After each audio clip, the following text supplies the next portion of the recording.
Здравейте, дами и господа! Аз съм Деян Лазаров и добре дошли в канала Game Play. Също така добре дошли отново в поредицата Отварям шоколадови яйца.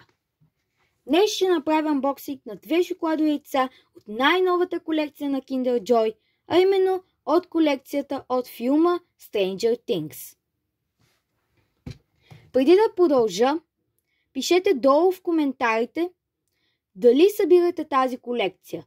Също така, интересен факт за Kinder е, че в тази колекция има само фигурки. Разликата е, че има фигурки от 2 колекции, а именно от главната колекция на Stranger Things и от сайд колекцията на Stranger Things. Нека ви покажа за какво говоря.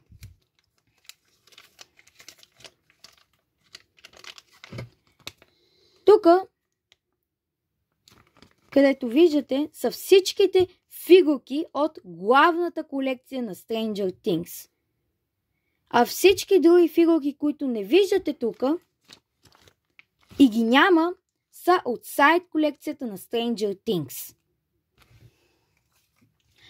Също така, ето, ако погледнете отпред, ще видите всички мои фигурки, които съм събрал от тази колекция. Нека сега да започвам с анбоксинга. Много се надявам да ми се падне нещо от главната колекция на Stranger Things.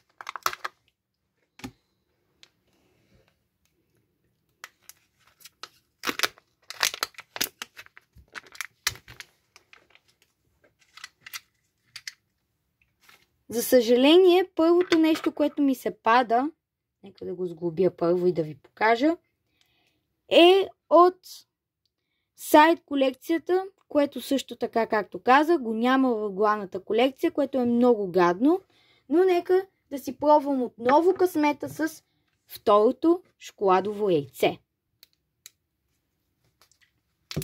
Дано поне в него има нещо,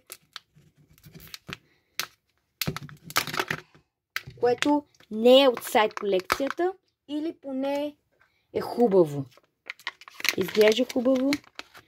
И ми се пада чисто нова фигурка, която нямам в колекцията, което е много хубаво. Не е повторка.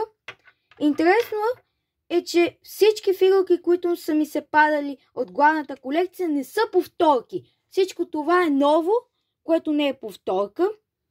И, за съжаление, не съм гледал този филм, затова не му знам името, но все пак е нова фигурка, което е много хубаво. И общо взето това бяха шоколадовите яйца. И това беше видеото. Ако ви е харесало, не забравяйте да се абонирате за канала с камбанката и да сложите лайк. А от мен, чао!